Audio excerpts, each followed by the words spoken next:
शराब समाज एवं भाजपा का चाल और चरित्र।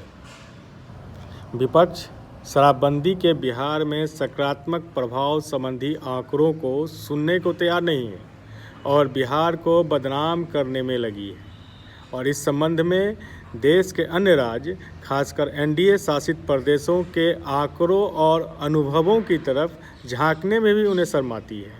ये वही लोग हैं जिनका लंबा इतिहास रहा है महिला उत्थान समेत तमाम सामाजिक बदलाव के लिए किए गए प्रयासों के खिलाफ खड़ा होने का। ये वही लोग हैं जिन्हें इतनी भी समझ नहीं है कि कोई भी सामाजिक बदलाव की प्रक्रिया कैसे चलती है और कितना समय लेती है इत्यादि। आज कुछ दिनों से आप मीडिया के माध्यम से जान रहे हैं या चर्चा हो रही है किस तरह अवैध शराब पीने से होने वाली मृत्यु के मामले में बीजेपी शासित राज्यों का प्रदर्शन बिहार के दर्जनों गुना खराब है और अवैध शराब पीने से होने वाली मृत्यु के मामले में देश में अव्वल है बीजेपी शासित प्रदेश। पिछले 9 वर्षों में पूरे देश में अवैध शराब पीकर कुल 10,695 लोग मृत्यु के शिकार हो गए और इनमें सबसे ज़्यादा मरने वालों की संख्या भाजपा शासित राज्य मध्य प्रदेश की है, जहां पिछले 9 वर्षों में 1799 लोगों की मृत्यु हुई है। इसी तरह बीजेपी शासित उत्तर प्रदेश और कर्नाटक में यह आंकड़ा उत्तर प्रदेश में 1222 एवं कर्नाटक में 678 है, जबकि बिहार में अवैध शराब पीने से मात्र 186 लोग मरे हैं। सर्वाधिक महत्वपूर्ण और गौर करने वाली बात यह है कि बिहार में शराबबंदी करने के बाद वर्ष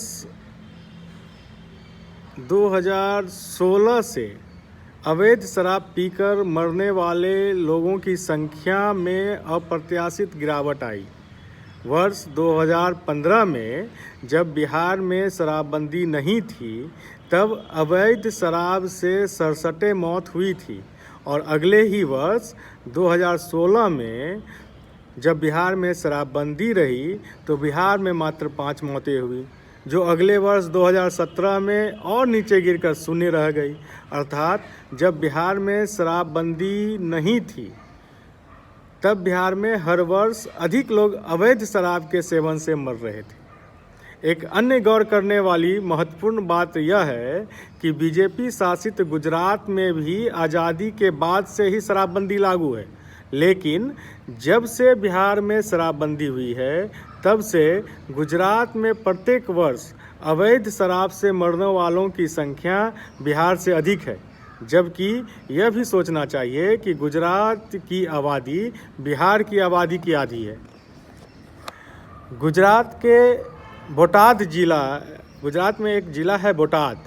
इसी वर्ष जुलाई 2022 में अवैध शराब पीकर एक साथ 43 लोगों की मौत हो गई। तब बीजेपी नेता छाती क्यों नहीं पीट रहे थे? इतना ही नहीं, बीजेपी शासित वो राज्य जहां शराबबंदी नहीं है उन राज्यों में सिर्फ अवैध शराब पीने से मृत्यु नहीं हो रही है, बल्कि वैध और सरकारी शराब पीने से भी मौतें हो रही हैं। यह नोटिस एनएचआरसी द्वारा 21 मई 2018 को उत्तर प्रदेश सरकार को दिया गया है, जिसमें साफ साफ लिखा गया है कि 20 मई 2018 को कानपुर में सरकारी दुकान से वैध सरकारी शराब सेवन से 11 लोगों की मृत्यु हुई और इसके लिए जिम्मेदार राज्य सरकार है, क्योंकि उनके मंजूरी से शराब का उत्पादन और बिक्री होती है। भाजपा के लोग शराबबंदी में शराब पीने और अवैध शराब की बिक्री में सम्मिलित रहे हैं। इसके कई उदाहरण शराबबंदी वाले 2 राज्य गुजरात और बिहार में है।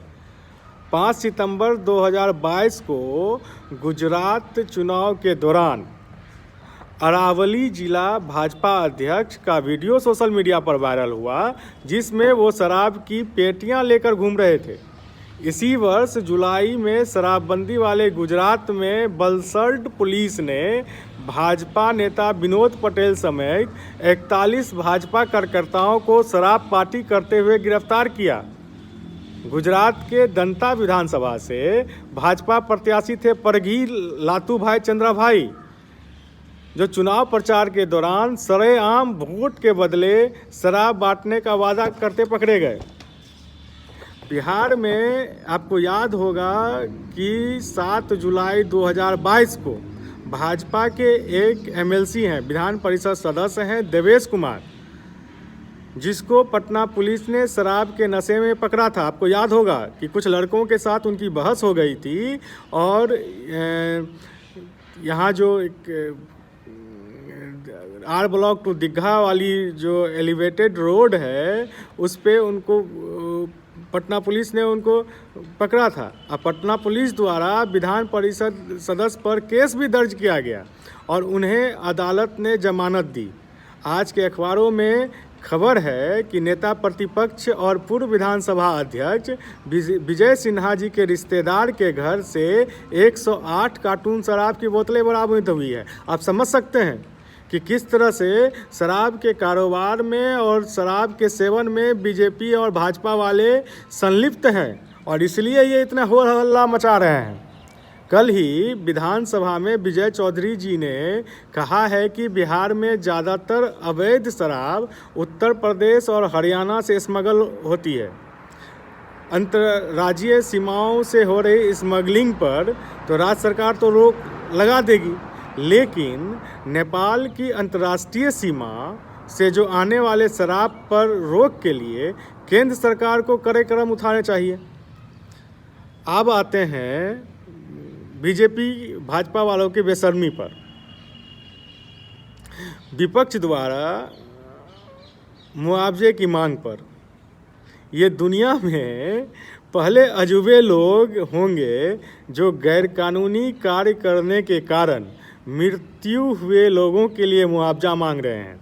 यह घटना दुखद है, लेकिन दुखद तो आत्महत्या की सभी घटनाएं होती हैं। पर क्या आपने पूरी दुनिया में कहीं भी कभी भी यह सुना है कि आत्महत्या करने वाले के परिवार को सरकार ने कोई मुआवजा दिया हो? गुजरात में भी आज़ादी के बाद से ही शराबबंदी है और हर वर्ष गुजरात में अवैध शराब पीने से लोगों की मौतें होती है। क्या कभी आपने सुना है कि गुजरात सरकार ने अवैध शराब पीने से हुई मृत्यु में किसी के परिवार को कोई मुआवजा दिया है? अभी इसी वर्ष जुलाई में गुजरात में, जैसे कि ऊपर पहले मैंने बताया कि एक साथ 42 लोगों की मृत्यु हुई थी। गुजरात सरकार ने उन्हें कितना मुआवजा दिया? बीजेपी के नेता ये बताए। बीजेपी नेता तो बेशर्म है। बिहार सरकार ने शराबबंदी से, लेकिन बिहार सरकार ने शराबबंदी के बाद जो शराब के कारोबार में संलिप्त थे शराबबंदी से पहले, उनके लिए बिहार सरकार ने शराबबंदी से प्रभावित गरीब तबके के लिए 480 करोड़ रुपए की सतत जीविका उपार्जन योजना की शुरुआत 2018 में ही कर दिया था। इस योजना से 1 लाख परिवार को लाभ देने का लक्ष्य बनाया गया था। आज भी इस योजना के तहत प्रत्येक परिवार को 1-1 लाख रुपए की राशि अनुदान दी जाती है। इस योजना के तहत अब तक 150 करोड़ रुपए अनुदान दिया जा चुका है। इस योजना में अनुदान के अलावा लाभार्थियों को प्रशिक्षण एवं बीमा भी किया जा रहा है ताकि वे स्वरोजगार की दिशा में आत्मनिर्भर हो सके। साथ ही लाभार्थियों के स्वरोजगार के लिए सरकार इंफ्रास्ट्रक्चर का भी विकास करती है। अब आते हैं शराबबंदी के बिहार में सकारात्मक प्रभावों के ऊपर। बिहार में जब से शराबबंदी हुई है तब से न सिर्फ महिलाओं के खिलाफ घरेलू हिंसा कम हुई है, बल्कि आज जो आप स्कूल कॉलेजों से लेकर पुलिस और पंचायतों में महिलाओं को पुरुषों के साथ खड़ा देख पा रहे हैं, उसमें शराबबंदी का महत्वपूर्ण रोल है। शराबबंदी से सड़क दुर्घटनाओं में कमी आई है। लोगों के स्वास्थ्य पर अनुकूल प्रभाव पड़ा है, कई तरह की बीमारियों में कमी आई है और शराबबंदी के समाज के सभी वर्गों के ऊपर सकारात्मक प्रभावों को हमें नहीं लगता कि गिनाने की ज़रूरत है। बीजेपी के नेता खुद यह स्वीकार कर रहे हैं कि वो शराबबंदी के खिलाफ नहीं हैं, लेकिन ऐसे संकीर्ण रूढ़िवादी, महिला विरोधी, सामाजिक बदलाव विरोधी तत्वों का पुराना इतिहास है कि वो ऐसे बदलावों का प्रत्यक्ष रूप से विरोध नहीं करेंगे, लेकिन अप्रत्यक्ष रूप से विरोध करेंगे। उदाहरण के लिए पूरा इतिहास है। इस देश में आपको याद होगा कि सती प्रथा से लेकर विधवा विवाह, बाल विवाह, भ्रूण हत्या, लिंग जांच, दहेज प्रथा जैसे तमाम मुद्दों को गैर कानूनी घोषित किए गए जाने पर कौन लोग विरोध कर रहे थे, यह इतिहास जानता है। जब महिलाओं की संवैधानिक बराबरी के लिए बाबा साहब अम्बेडकर देश की संसद में हिंदू कार्ड बिल पेश किए थे, तो उसका विरोध किसने किया था? वो सब बीजेपी के पूर्वज थे। इसलिए मैं कह रहा हूँ कि बीजेपी का जो चाल और चरित्र है वो किस तरह का है, ये किसी को बताने की आवश्यकता नहीं है। ये कहते हैं कि चूंकि शराबबंदी कानूनी रूप से पूर्णतः सफल नहीं हो पा रही है, तो इस शराबबंदी को ही खत्म कर दिया जाए। अब लीजिए, मैं बीजेपी के इन विकृत मानसिकता से पीड़ित लोगों से पूछना चाहता हूँ, जब 150 वर्षों से भी अधिक पहले देश में सती प्रथा के खिलाफ कानून बना था, तो क्या सती प्रथा खत्म हो गई थी? आज भी 150 से अधिक समय बीतने के बावजूद बाल विवाह, लिंग जांच, भ्रूण हत्या, ऑनर किलिंग, दहेज की अनगिनत खबरें रोज अखबारों में आती है। तो क्या इन कुरीतियों के खिलाफ बनाए गए सारे कानून को खत्म कर दिया जाए?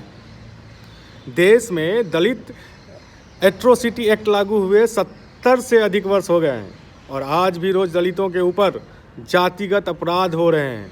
तो क्या उस कानून को भी खत्म कर दिया जाए?